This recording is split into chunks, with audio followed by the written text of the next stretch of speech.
Remachinda, real life issues. Hapana zvekufukidza pano. Totaura zvakaoma, zvatino zvakutaura kuti kuporeswa kutange kana chokwadi chabuda. Dare remachinda, varura runyararo. From pain to healing, kuva murima kuenda kushedza. Tinotaura, tinoteerera, tinodzidza pamwe, kuvaka upenyu one man at a time. Dare remachinda, this is the call. Varume vachisimuka, vachidzidza kusimudzana. Chokwadi, rudo neuchenjeri zvabatanidzwa. A platform yemoyo nemusoro. Join the conversation. Taura usacha. Yevi zvigoneke zviendeke ndimi vanhu vacho pazvinhu zvacho pavanhu vacho. Dare remachinda tokutendai nerutsigiro rwamunotipa kwese kwatinenge tiri. Nhasi tiri kubrodcasta tiri kure kuVictoria Falls. Toda kutenda vatikuta vekuVictoria Falls nekuti gamuchira kwavaita.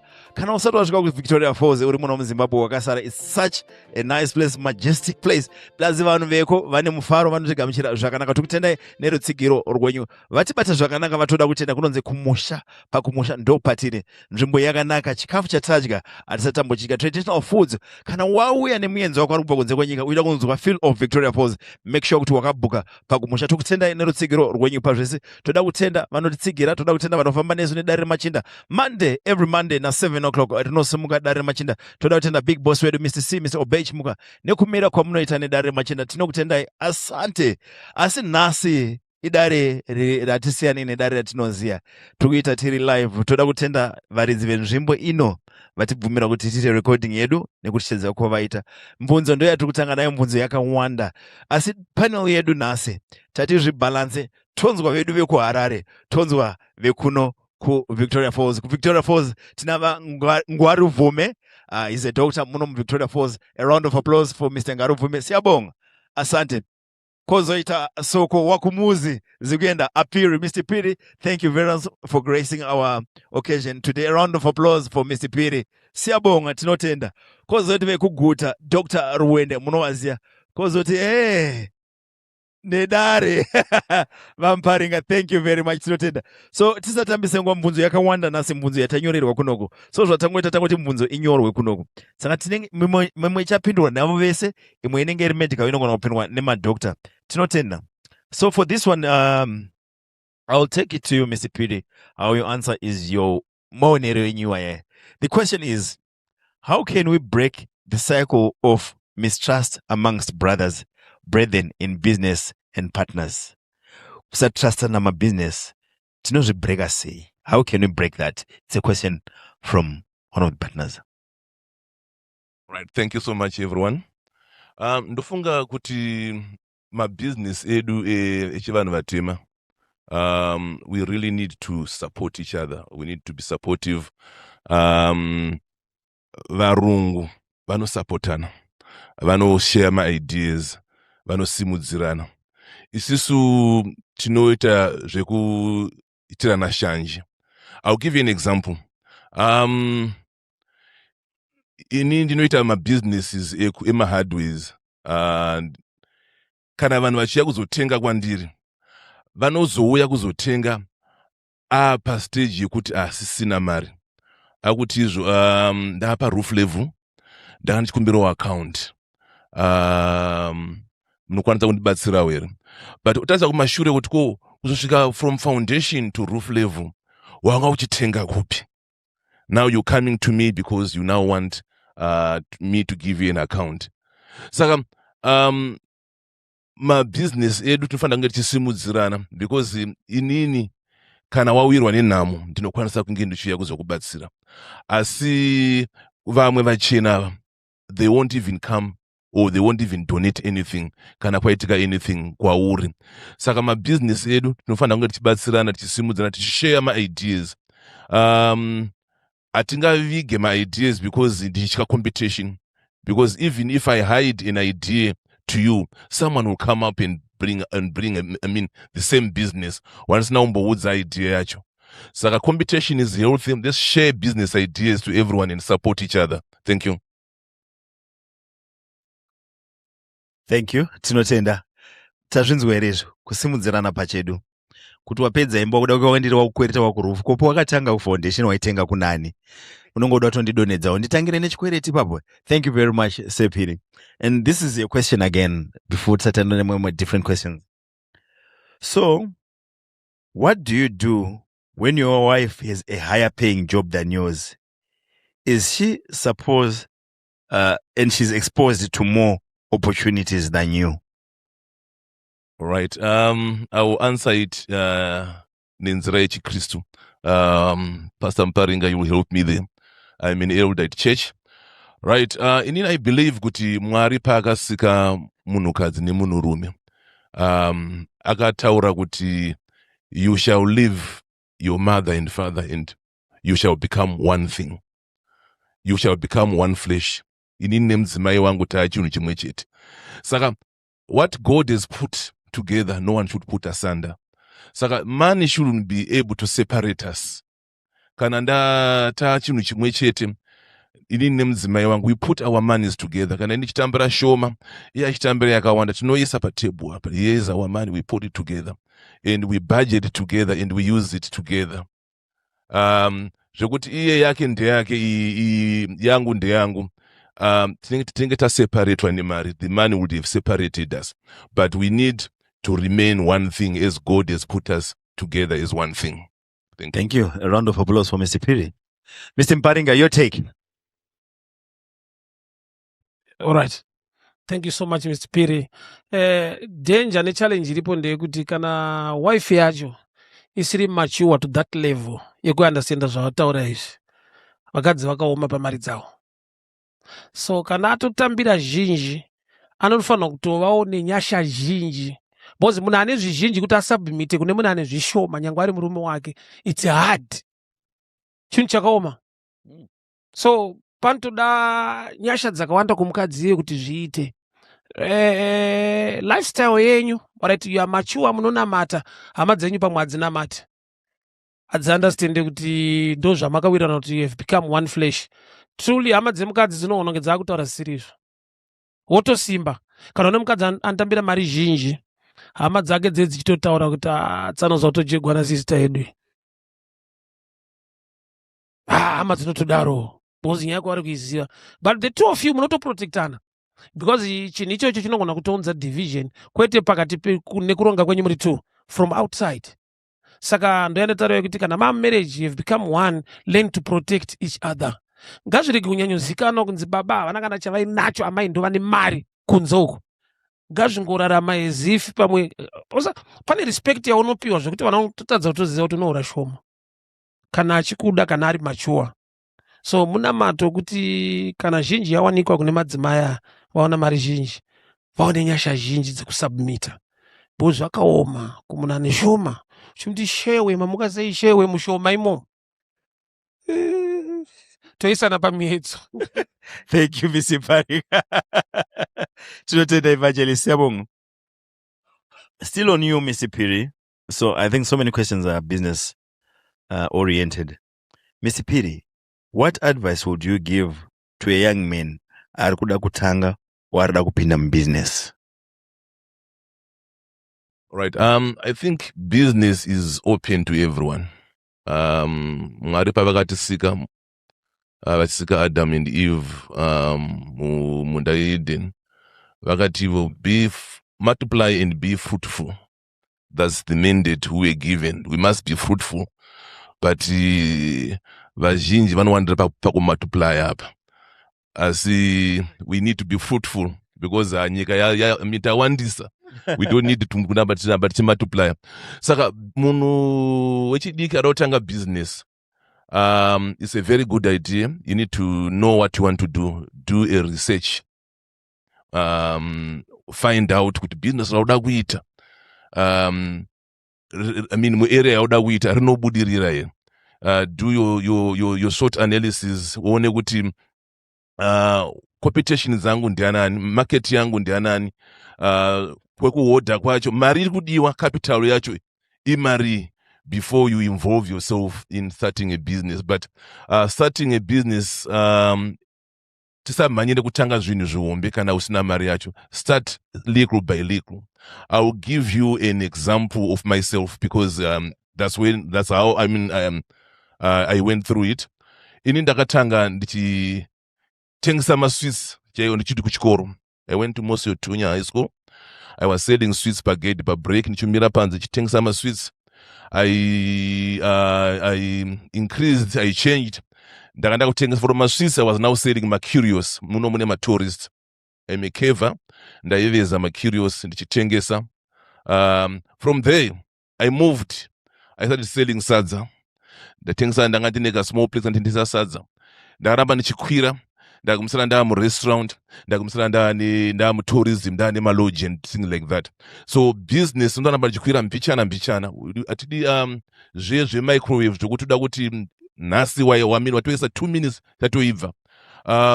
Tunoona kuti vanhu vakawanda vechidiki, they don't know how Mr. Piri or Mr. Munyenyiwa or any businessman got to where he is. Ndoda kuti nhasi ndatanga business. Mangwana, I want to be big. I want to drive a big car. I want to own a big house. It's not like that. As we tangle like that, bit by bit, business nokura. You must have a vision. That have a vision, have a dream, and have a dream. Kuti ndoda kunge ndadai from the beginning to the end. Don't live or don't live someone's dream, because kana ukaramba uri pabasa usingade kuita business rako apana kuita uri kuita, you are living someone's dream, you are living in someone's dream. Ini ndaishanda ndiri kucompany inzi UTC. I had the potential of doing business, but ndaishka kusiya basa kuti ndiite business. I was very scared kuti kora kafeila, anambozvibvunza kuti kora kabudirira. So as I started doing business, ndichishanda ndichitawo business rangu, I got fired for doing a similar business like my employer. But after I have realized that I was now succeeding, doing well, I went to the manager and said, why didn't you fire me a long time ago? Makatichipedzera nguva yangu. Saka fear is the other thing inoitika kuti vanhu vanotya. And saka if we remove fear in the equation and go ahead nokutanga business, the sky is not the limit. You go up and you succeed. Thank you. Mr. Piri, modati butisa aite dari rake Remachinda futi here ne. Thank you very much, Siyabonga. Thank you. So fear of the unknown ndaibata uyu. Siyabonga. Dr. Wende, there was a question yatambotaura maskati patange tiri ku other side kumushoku. Hanzi pane pamakataura mukati mimi position determine sex yemwana anozvarwa. How true is that? Position toda kutowaziya maposition ache gender iyi.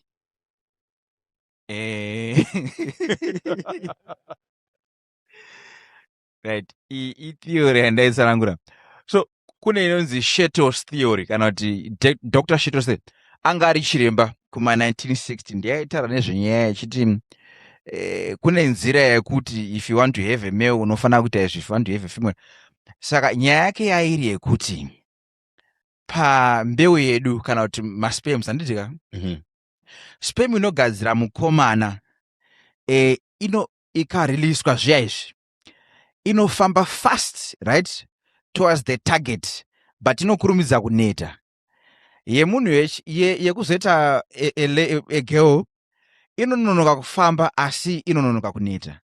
Saka akazotiye the conclusion kuti kana uida kuita muchinda iwewe unofanira kuita a sex position whereby you deposit this male sperm kumberi chaiko.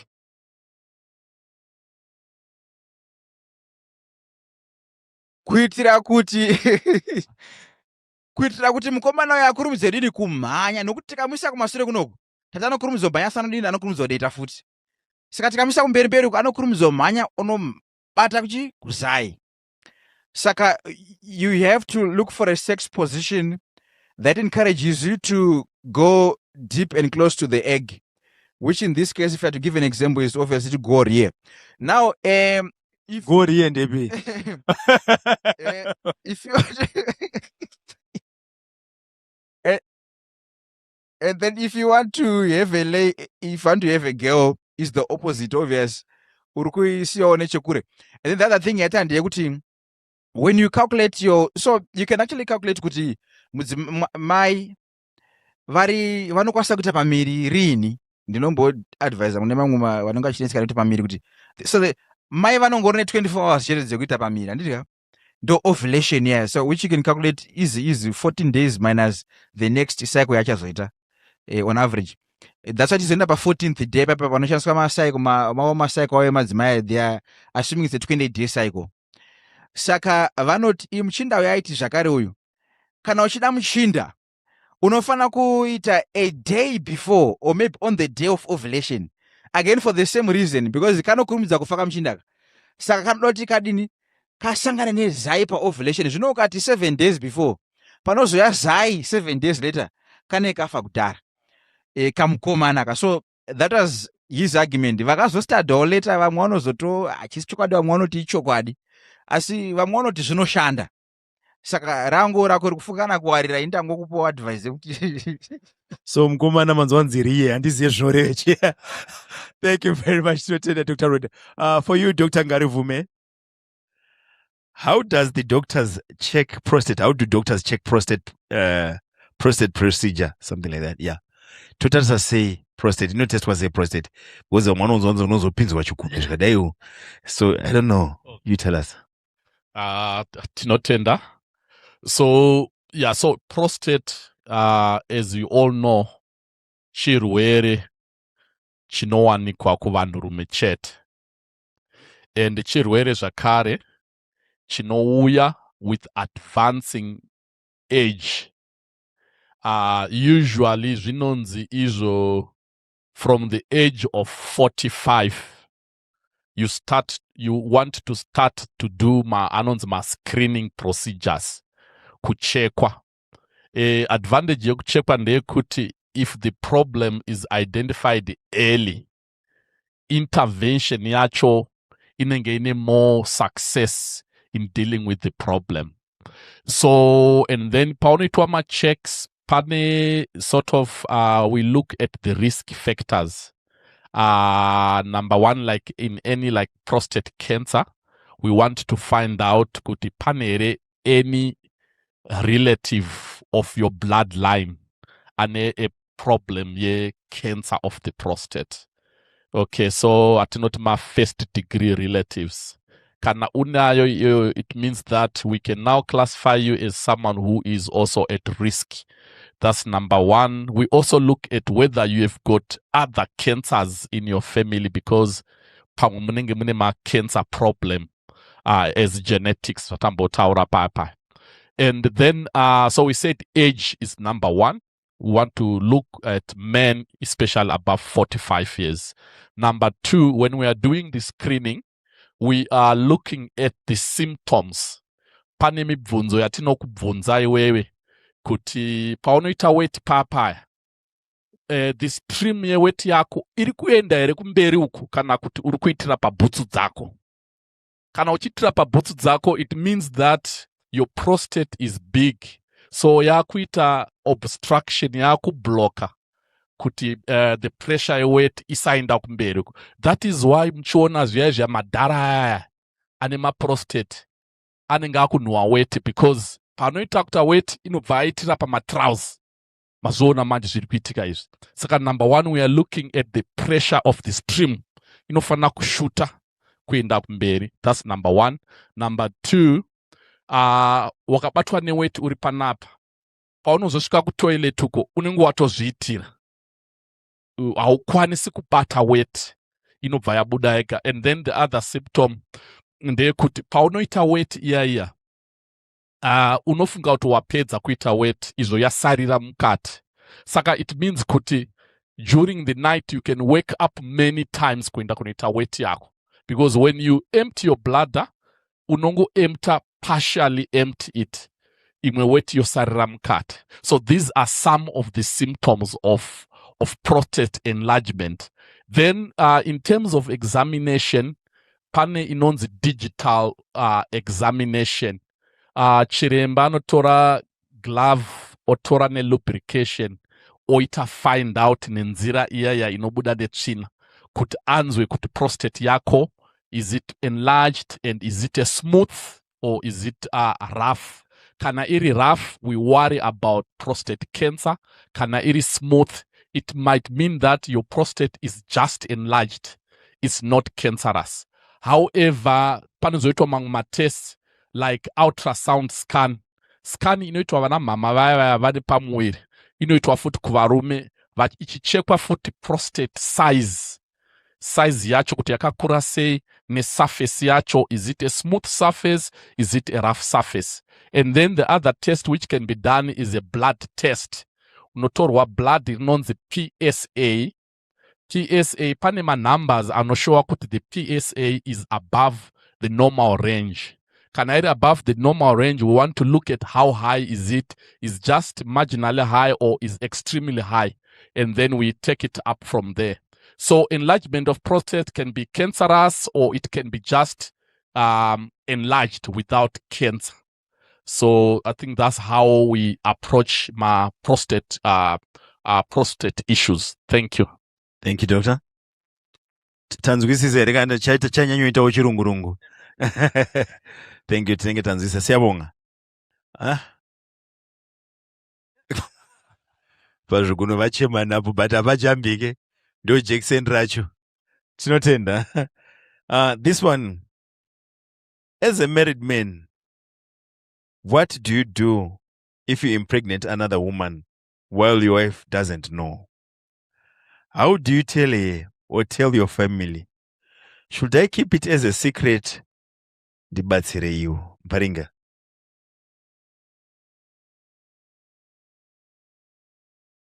Ya, ukaona tsamba yanyorwa zviri kuitika ende zvinoitika.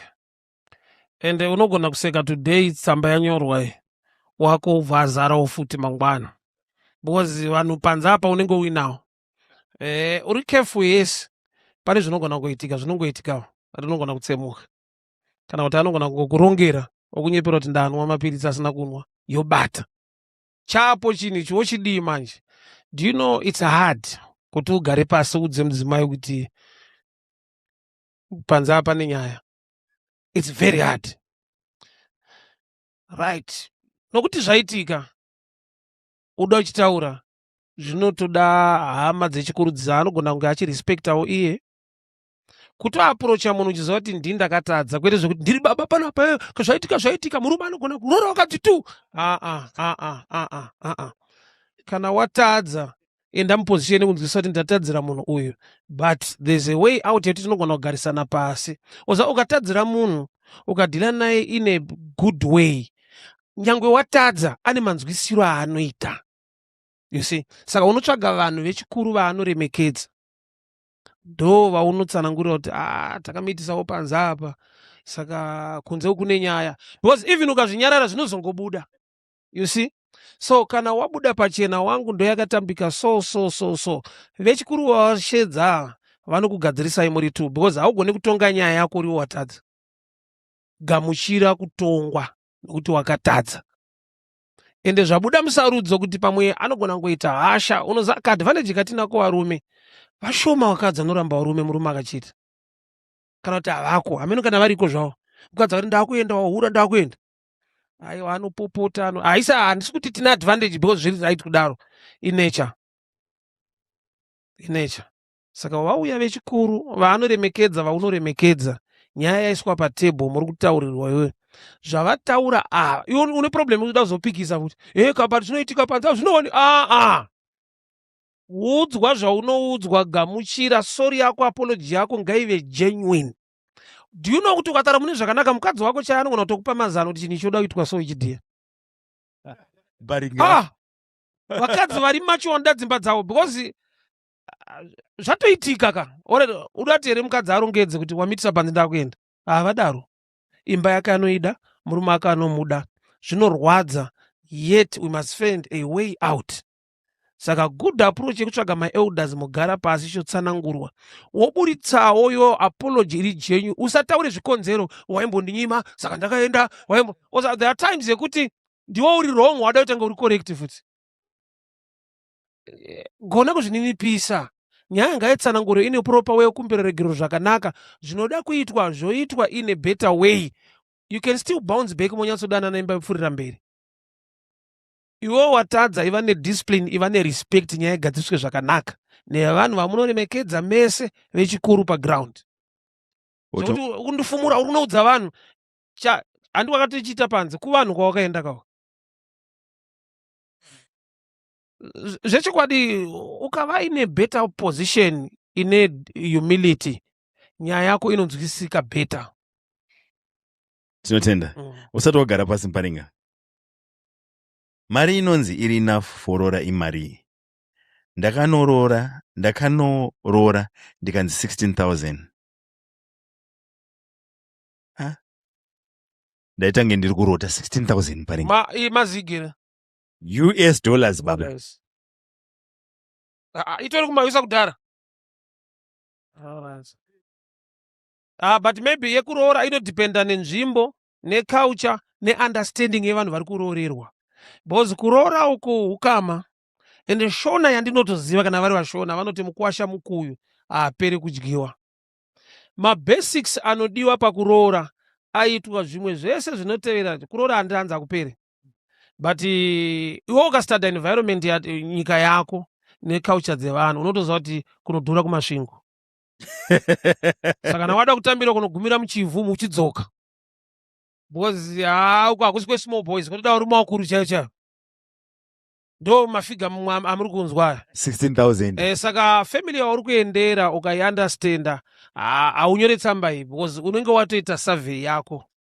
Because pamwe pacho unongozvikanda mumaproblems. Iye mari yataurwa iyi ibreakthrough yedzinza kai. Unovhura bucha, ukavhura kana kabhawa, ukadi ukaemploy vanhu kumusha kwenyu. But kune vane mari zhinji it's not an issue. But kunesu unotocheresa bhoho, woisa fenzi, woisa nguruve dzako modidi, wotsvaga munhu wako kana chiwe 4. Tinotenda. Thank you very much, Mr. Mparinga. Back to you, Mr. Piri. Is it advisable kutora chikwereti chekutanga business? Well, it depends.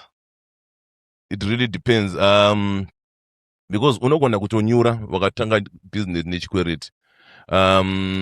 Inini I would advise kuti munhu ngaatange aunganidza capital yake. Because business is win or lose.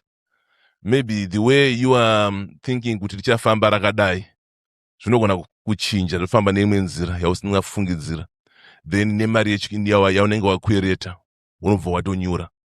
Saka I would advise anyone who wants to start a business atange araise mari yake, then ozokwereta wakuda kuexpanda. You now have seen the direction of the business.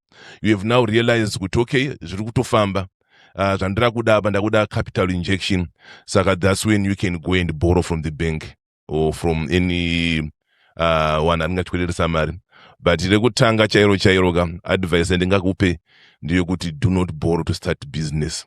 Raise your own capital, then borrow to expand. Thank you.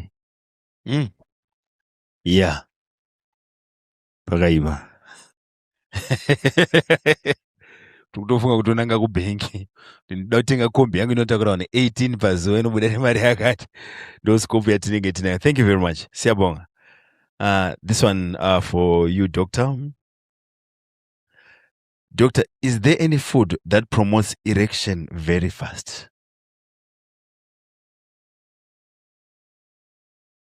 Chikafu.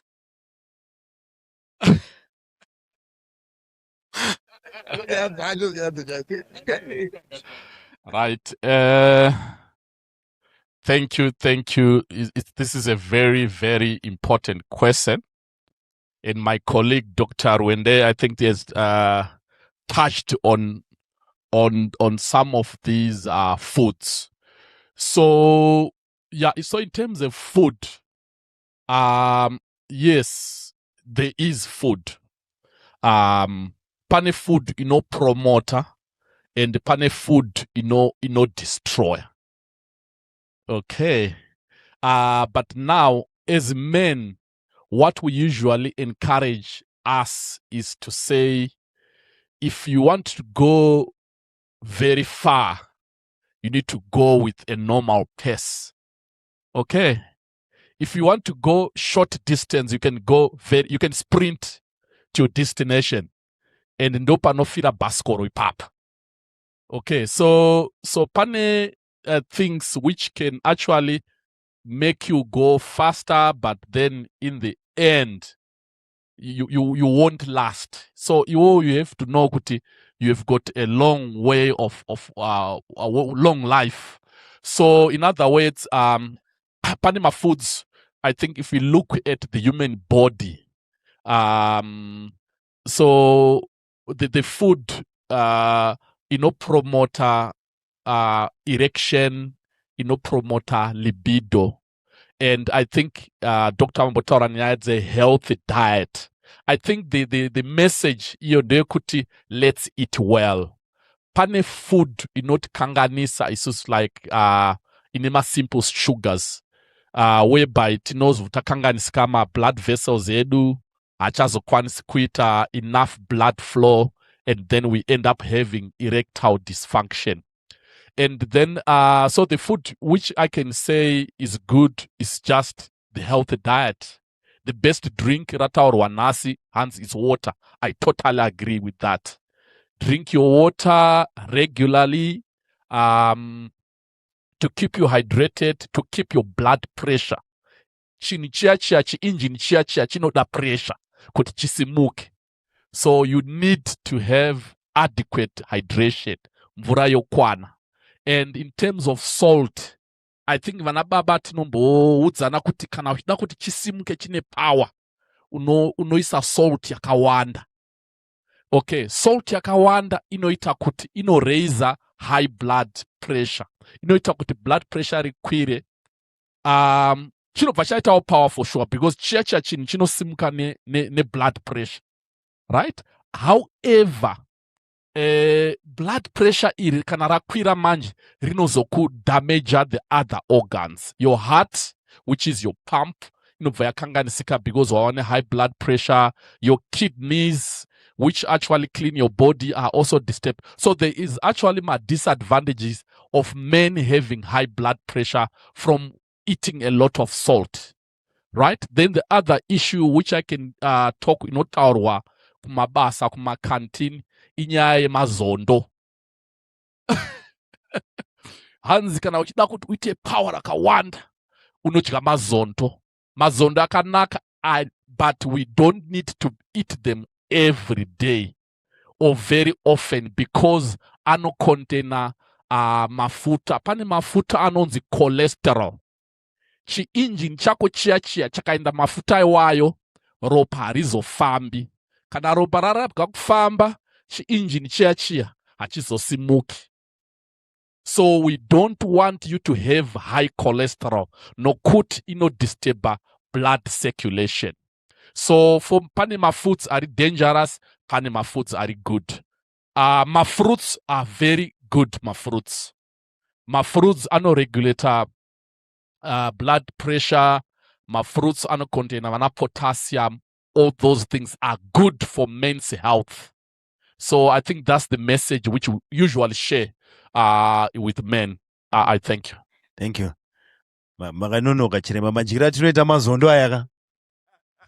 Munenge makanonoka information. Tinotenda. Another one for you, Dr. Ruende. How can a person boost testosterone naturally or pharmaceutically? Testosterone. Testosterone. Chisi ayi baba. Ndaona zvingatondikanganisa. Pedzai. So it's good. Testosterone handiti. chinoita kuti iwe patisani uite base mukoma patisani itestosterone. Chinoita kuti injini isimuke iri kunzi injini namukoma wangu itestosterone, handiti. Saka dzimwe nguva zveshuwa inodzika, especially kuzvirwere zvatiri kukurukura nezvazvo zvinozokonzereswa nemararamiro atiri kuita. Hamuri kuti life yechirungu aya, especially mabusinessmen nezvizvi. Handiti ngoma zvakawanda kakwenyu kumabhizinesi, kana unofana kuti but you see nechikafu chatiri kudya chiri kutiuraya testosterone. Handina hangu chikafu chandinoyatsoziva, maybe mukoma wangu aingandibatsire kupindura, inokwidza testosterone. Asi vataura nyaya yekuti pharmaceutically zvinoreva kuti mishonga zveshuwa ariko majekiseni, like I said, kuti do not lose hope. Kana mukomana asiri kusalota panofana kusalota, the help is out there. Iriko mishonga inosimudza testosterone, including my injections. Unotosimuka zveshuwa. Of course zvimwe zvacho zvinozotoma mamwe ma-injections acho haanyanya kukurudzirwa kana uchiri kuda kuzvara, nokuti anogona kuda kumboitisa tuma issues, asi kana wamunhu wekuti zvako. Saka tiri kuti in summary, majection ariko anotokwidza directly the test. In fact, it's an testosterone injection. Saka unobayiwa yotokwira injection ya zvinhu zvotofamba utorabhura mberi. Madam uroshoti Muchinda angambotizivi zvabva nekupi. Saka tiri kukurudzira kuti kana iwe uchiona kuti hazvichari mushe, iwe uya nerweseri, machiremba anokubatsira. Imba yotonaka, nokuti zvinouraya dzimba zvamuparinga. Ndimuri kuwanonga uchiudzwa macounseling. Imba yangu yafa. Ameti munodhilana zvise, munozvinamatira yakamuenda zve. But inyaya dzinotoitika misha yatofa. Saka ndikuti isusu ngwambatisane ngatiendei kuzvipatara. Help is there out there. Misha ifanopara inoda kuti mukoma haasi kusimuka. Zvinogadzirika, iriko mishonga inokwidza testosterone. Zvatiri kuramba ndezvana misoro mitsvuku iyi. Red top ari kutaura mukoma patisani. Anenge aine zvana kanonzi kasidonafil kanobatsiridzako kugadzirisa kuti zvinhu zvitedane zviri temporary zvenguva iyoyo. Asi madhosi arimo hatimazivi, they are unknown. Saka mukoma wangu kana pane zvavanozivawo zvimwe zvisiri mapirisi vanogona kutibatsira. Isusu kwataibva kwanzi kune mugondorosi. Handisi yangu. Tinotenda. Thank you, Siyabonga. Another question for you, doctors, is it true that dipping your feet in hot or warm water mixed with salt and water helps in drawing some toxins from the body that the kidneys would have failed to excrete from the body? Dr. Ngarivume? All right. Thank you very much. So this one is a myth. I think that is why it's important. Thank you so much for arranging this fora. It's whereby also we discuss about information on the myths, information which is not accurate scientifically. So kana mun ane kidney failure, whereby your kidneys are not doing the proper function, tetakuiti kidney failure, right? And kidney failure inokonzerwa ne pane zvinhu zvakawanda zvinodamage ma-kidneys edu. And then kana ma-kidneys asikachaiti basa, panoita accumulation of salts, because one of the duties of the kidneys is to balance the salt in our bodies. So when you have that, pane medical therapy, medication yaunopuwa inoita kuti zvibalances, right? And then zvinodependa futi nestage of your kidney injury. There is a stage whereby your kidneys are totally damaged. Yatinenge takuti stage 5 disease. Stage 5 disease, you actually end up having inonzi dialysis, whereby we take your blood, we put in the machine, and the machine removes those extra salts. It removes those extra poisons from your body. The issue iri kutaurwa yekuti zvanzi you put your legs, your feet in hot water with salt, it is not scientifically correct. And if you do some of those things, you risk dying from those excess salts from those excess poisons in your body. Thank you. Thank you. Tinotenda. Ha? Zvatati isamakumbo mvura inodzienesa kuti. Tipewo. Thank you. Akomana. Ndikunonoka kusvika kana. Ndikunonoka kusvika. So it's kumusha we're being served by traditional food today. And muchindere ita kuti umqhanqa. Zvindakana taste baba. Unonzi umqhanqa. So zvinogadzirwa nemashamba nechibage. It's for us kwatinobva isusu automboziva kuti zvakakosha sei. Kuti ndo zvinowedzera testosterone. Maakuziya chirema ndokwazvinobva. Unonzi umqhanqa. Mashamba unotora mashamba nechibage. We love it. Kwatinobva isusu we love it zvekudaro. Umqhanqa. Uchaufarira. Tinotenda. So this question goes to Mr. Piri and Vamparinga. How do I come out from betting Kandege? If I see money, I think of betting.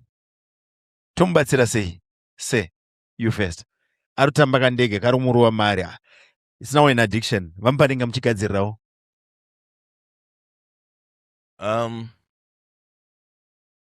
I'm trying to get an answer because I haven't tried betting myself. And I'm sure mupenyu wangu wese.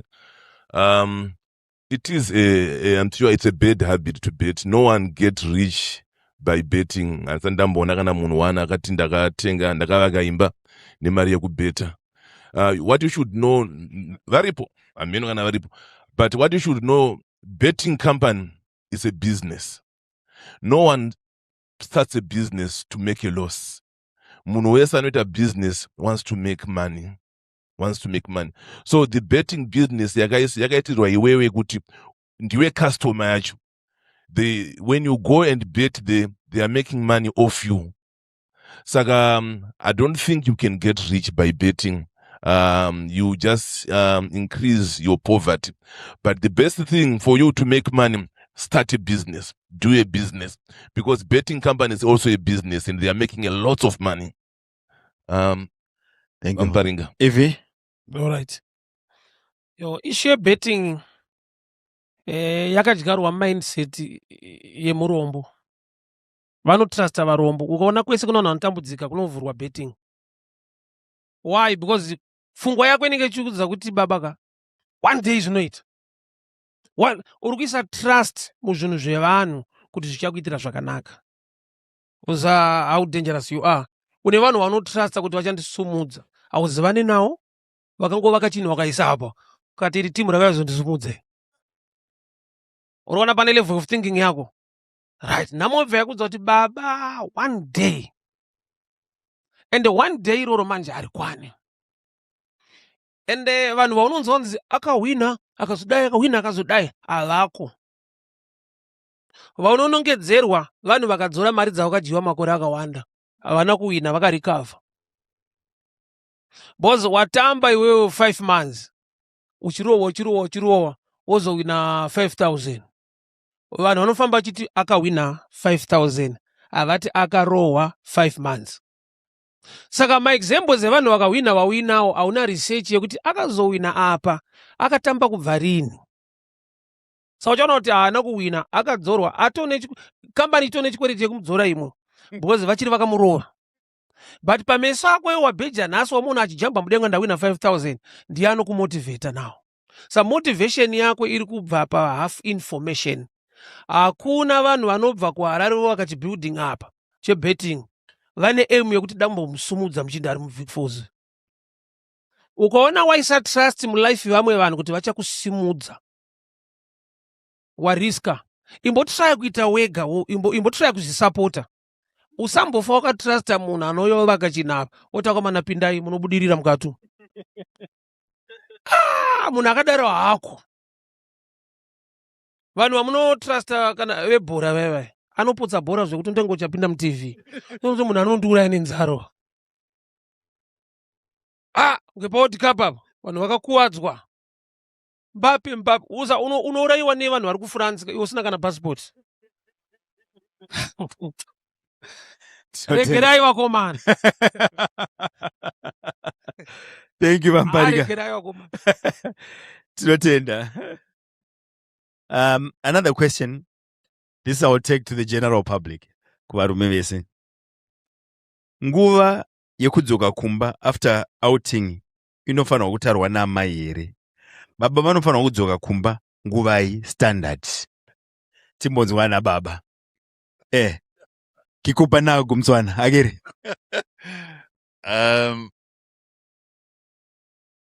Pamusoro, I think iyi ndeye Mumbai. Haizi kuti mungataurirana a standard time.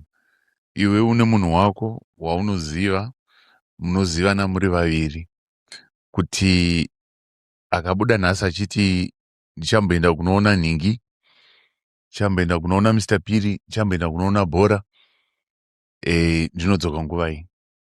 Pamwe hazvina kana nguva inombotarwa kunzi unofanira kudzoka nguvai. Saka ndinofunga kuti inini zviri relative kune munhu wese, hazvina one size fits all. Ndezvemumhuri zvamunotaurirana. Thank you. Ndinotenda. Maonero angu ndeyekuti ukaona mukadzi akuti munofanirwa kudzoka mumba nguva yakadai, zvimwe pamwewo unoti wakaenda hauna kana chaunotodzoka nacho chine musoro chekuti mukadzi anokuti mangwana kwanga muri kwekudzokerai futi. So what I think is, iwewo sababa imhuri yawasiya kumbai wodzoka na 12 wonzi pana papazo kana kuti madhamu kuti tazopindura ndarepwa, iwewo ndounongozozviblemawo futi wega. So vakadzi vedu I think vanotarisa kuti chavari kumbonyanya wodzokera kumana 12 chii, vari kudzoka nei, vari kudzoka vakabatei, zvii zvatiri kubenefita. That's why chizona kuti I think imimi dzokai kumana 7 because makaenda uko hapana chamuri kumbotivigira. Ndo maonero angu. Saka izvi ndibaba unofanira kutozvidza wega kuti inini kana riri dhiri, madhamu kana vachiziva kuti dhiri ravo rere vanodzoka na 12, but vakadzoka na 12 vanodzoka nemari yakati, ende tinotoiona macheno tosvika. Yekuzodzoka na 2 mudeni inini hangu handizivo kune vamwe vangu. Wakurumidza wajikiswa mpana wangu. Tinotenda. Thank you. Aiwa totenda. Inangu ndichiro chidiki. Hatisati tanyanya kubhatanya uziva edu zvakawanda kuti kunodzokwa nguwai kana kuti kunoendwa kusvika kupi. Asi maonero angu ndichidzoka kupoint ya Mr. Piri. Chine communication mukati. Kuti muno communicate na madam kusvika papi. Kana iwe uchisombonyepa kuti ndiri kuenda kubhora, woenda kwa Mr. Piri, hauna kuenda kwakashata kwaenda, waenda kwa Mr. Piri zveshuwa, but wabuda uchiti kuenda kubhora. Kunyepa kauko hazvidzokeki kuti uzoti mumwe musi ndichaenda chinodzoka nguva dzakati, nekuda kuti paunosombobuda uchiti ndiri kuenda kubhora uchinyepa, muwirirani. Saka ndofunga kuti communication yenyu kana chisvika pakuti munowirirana pakuti tiri kuenda kubhora chinodzoka na 9 o'clock. 9 o'clock zichikwana munhu adzoko zveshuwa. Ukazoenda uchinodzoka na 3 o'clock, haanyanyi kufunga kuti kune kwawaenda nekuda kuti unosombotaura chokwadi kuti ndinoenda nichinodzoka. Okay. Thank you. Tinotenda. Kutaura chokwadi kwakakosha zvako. So one day I was trying to be faithful and honest. Ndisina kana girlfriend, asina kana chiunda straight unoziya. Straight unoziya kuti ndaidada nezvangu so. So asi ndomurongoona foni yako. Tabho ndakachena ka, handina kana chipande. Achingobata foni yangu. Chimwe chimunhu che3-4 years ago. Aumana, you don't want to know the message. So toda kukutendai mese mati kuta padare ya Remachinda muzuva ranhasi. Monday na 7 tinosimuka every Monday. Toda kukutendai mese nekuti kuta kwa maita. Vamparinga, thank you. Sorry, ndaida kutaura kuti nyaya yekudzoka kumba sometimes ita kuti kumba kwako kunakidze. Vamwe varume TV vanodzionera kumabhawa kune maDS. Saka unogona kukopa munhu asina DSTV ari kuona kubhawa achiti ngatigare. Make your home a beautiful place. Come on. Unotonzwa kuti I miss home. Why? Because kunovaraidza, kunonakidza. Saka kumba kukabhowa shuwa ka, So far itari kudhen DSTV usubscribe kudhen unoona machannels unonakirwa pamba pakanakidza you miss home. Kuna varume utoshedzera kuti kana pungwe ngatirove. Yes. Boss andoza ati hapana pakutonakidza darika kumba. Tinotenda toda kutenda Victoria Falls nekuti kamuchira kwamaita toda kutenda vekumusha nzvimbo yenyu yakanaka kuti tikurumidze kupedza toda kutoona nzvimbo yacho nekunaka kwayakaita timbozviombererai maoko tese nekuuya kwatata. Thank you very much. We don't take it for granted kuuya kwamaita varume vemuVictoria Falls. Toda kutenda vamuparinga Dr. Ruende, Mr. Piri, Dr. Ngaruvume. Tinokutendai ndo panel yedu yanhasi muzuva ranhasi. Ngatisanganei pachirongwa chinotevera next Monday. Dare Remachinda is the program to be. Tinokutendai big up Mr. OC mune yese pazvese. Siyabonga. Real life issues hapana zvekufukidza pano totaura zvakaoma zvatino zvakutaura kuti kuporeswa kutange kana chokwadi chabuda. Dare Remachinda varura runyararo from pain to healing kubva murima kuenda kushedza tinotaura tinoteerera